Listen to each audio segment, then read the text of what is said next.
ദാഹം. വിശുദ്ധ യോഹന്നാൻ അറിയിച്ച സുവിശേഷം 19-ാം അധ്യായം 28-ാം തിരുവചനം.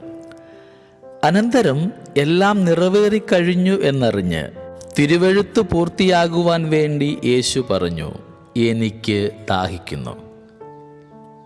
വെള്ളം കിട്ടാതെ മരിച്ചു എന്ന് പറഞ്ഞാണ് നാട്ടിൻപുറത്തെ ദുരന്ത കഥകളൊക്കെ അവസാനിക്കുന്നത്.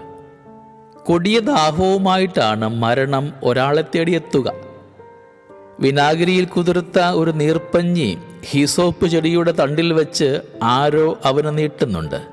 തീഷ്ണമായ ഏതൊരു ആഗ്രഹത്തിനും മാനവരാശി ഉപയോഗിക്കുന്ന വാക്ക് അതുതന്നെയാണ് ദാഹം. അത്തരം ചില ആഗ്രഹങ്ങൾ മാനവരാശിയിൽ ഉണർത്തുകയായിരുന്നു അവിടുത്തെ അവതാരധർമ്മം. എനിക്ക് കുടിക്കുവാൻ തരിക എന്ന് പറഞ്ഞ് ആരംഭിച്ച ഒരു പൊരിവെയിൽ ഭാഷണത്തിൽ ഈ വിചാരത്തിൻ്റെ ശക്തമായ നീതീകരണമുണ്ട്. സമറിയാക്കാരി സ്ത്രീക്കും അവനുമിടയിൽ നടന്ന സംവേദനമായിരുന്നു അത്. ഒടുവിൽ അവൻ അവളിൽ നിന്ന് ജലം സ്വീകരിച്ചുവോ എന്ന് നമുക്കറിഞ്ഞുകൂടാ. ഒന്നറിയാം, വെള്ളം കോരുവാൻ വന്നവൾ കുടം അവൻ്റെ കാൽപാദങ്ങളിൽ വെച്ചാണ് നടന്നുപോയത്. നീ കുടിക്കുന്ന കിണർ നിന്റെ ദാഹം ശമിപ്പിക്കുന്നില്ല എന്ന് തിരിച്ചറിയുന്നിടത്താണ് ശരിയായ ആന്തരിക ജീവിതം ആരംഭിക്കുന്നത്. കിണർ അത് കുലീനമല്ലാത്ത എന്തെങ്കിലും ജീവിത സരണിയാണെന്ന് തെറ്റിദ്ധരിക്കരുത്. മനുഷ്യൻ ഏർപ്പെടുന്ന എന്തും എന്ന് മാത്രം അതിനെ ഗണിച്ചാൽ മതി. നമ്മൾ അനുവർത്തിച്ചുകൊണ്ടിരിക്കുന്ന മതജീവിതം പോലും കിണറാണെങ്കിലോ? ഉച്ചവെയിലിൽ അതിൻ്റെ വക്കത്തെത്തിയ ആ സമറിയാക്കാരുടെ ജീവിതത്തെ അവിടുന്ന് അടിമുടി പ്രകാശിപ്പിക്കുന്നത് കണ്ടില്ലേ?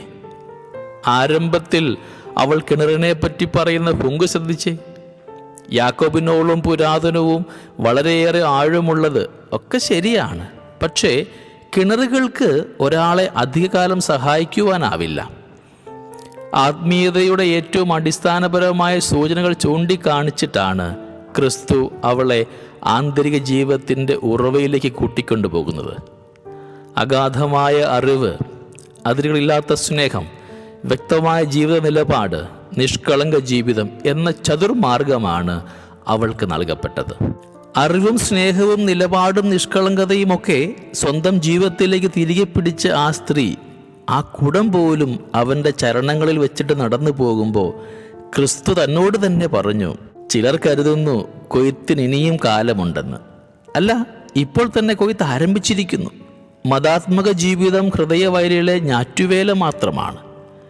ഒരാളുടെ അകപ്പൊരുളിനെ ആഴപ്പെടുത്തുന്ന ആത്മീയതയാണ് അതിൻ്റെ വിളവെടുപ്പ്. ഈ ജൈവിക പ്രക്രിയയിൽ കൂട്ടുവേലക്കാരനാകുവാനാണ് തൻ്റെ സ്നേഹിതരോട് അവിടുന്ന് ആവശ്യപ്പെടുന്നത്. മതജീവിതത്തിൻ്റെ കിണറ്റിൻ ചുവട്ടിൽ നിന്ന് ആത്മീയതയുടെ വറ്റാത്ത ഉറവയിലേക്ക് അവിടുന്ന് എന്നെ കൂട്ടിക്കൊണ്ടുപോകും. ഈശ്വരാനുഭവത്തിന് വേണ്ടിയുള്ള കൊടിയ ദാഹം അവിടുന്ന് എന്നിൽ ഉണർത്തും. ആ ദാഹം ചിലപ്പോൾ അത്രയും ശക്തമായതുകൊണ്ട് റൂമി പറയുന്നത് പോലെ ചില ദാഹങ്ങൾക്ക് നിങ്ങൾ പുഴക്കടവെങ്കിലേക്ക് പോകേണ്ടതായി വരും. എന്നാൽ തീഷ്ണമായ ദാഹത്തിന് പുഴയെ നിങ്ങളിലേക്ക് കൊണ്ടുവരുവാനുമാകും. പരിശുദ്ധാത്മാവിൻ്റെ ആവാസം വരെ ജെറുസലേം വിട്ടു പോകരുതെന്ന് ശിഷ്യന്മാരോട് ആവശ്യപ്പെട്ടത് വഴി പുഴയെ തങ്ങളിലേക്ക് വരുത്തിക്കുന്ന കൊടിയ ദാഹത്തെയാണ് ഈശോ സൂചിപ്പിക്കുന്നത്. സങ്കീർത്തനങ്ങളിലെ ദാഹം അഗാധമായ ഈശ്വരാനുഭവം തന്നെയാണ്. മാൻപേട നീർച്ചാലുകളെ തേടുന്നത് പോലെ എൻ്റെ ആത്മാവ് നിനക്കായി ദാഹിക്കുന്നുവെന്ന് കണ്ണു നിറഞ്ഞ് ചിലർ പാടുന്നത് നമ്മൾ വിശുദ്ധ ബൈബിളിൽ കാണുന്നുണ്ട്. എൻ്റെ ദൈവമേ, എൻ്റെ ദൈവമേ, എന്തുകൊണ്ട് എന്നെ കൈവിട്ടു എന്ന നിലവിളിയുടെ തുടർച്ചയായിട്ട് ഈ വരിയെ വായിച്ചെടുക്കുന്ന വേദപണ്ഡിതന്മാരുമുണ്ട്. എനിക്കും നിനക്കുമിടയിൽ വീണ തിരശ്ശീല കീറിപ്പോകണമേ, എനിക്ക് നിന്റെ സാന്നിധ്യം തിരികെ തരണമേ എന്ന പ്രാർത്ഥനയാണത് എന്ന് കരുതുന്നവർ. പ്രിയമുള്ളവരെ, ഈ നോമ്പ് കാലം ദൈവത്തിനു വേണ്ടി ദാഹിക്കുവാനുള്ളൊരു കാലമാണ്. എൻ്റെ ജീവിതത്തിൽ ഏറ്റവും പ്രധാനം എൻ്റെ ക്രിസ്തുവാകട്ടെ. ദൈവത്തിനു വേണ്ടി ആത്മാർത്ഥമായിട്ട് ദാഹിക്കുന്നവരാകുവാൻ നമ്മളെ പ്രാപ്തരാക്കണമേ എന്ന് ഈ നോമ്പ് കാലത്ത് നമുക്ക് ദൈവത്തോട് പ്രാർത്ഥിക്കാം. ദൈവം നമ്മളെ എല്ലാവരെയും സമൃദ്ധമായി അനുഗ്രഹിക്കട്ടെ. നമ്മുടെ കർത്താവ് ഈശോ മിശിഹായുടെ കൃപയും പിതാവായ ദൈവത്തിൻ്റെ സ്നേഹവും പരിശുദ്ധാത്മാവിൻ്റെ സഹവാസവും നമ്മളെല്ലാവരോടും കൂടെ ഉണ്ടായിരിക്കട്ടെ, ഇപ്പോഴും എപ്പോഴും എന്നേക്കും. ആമേൻ.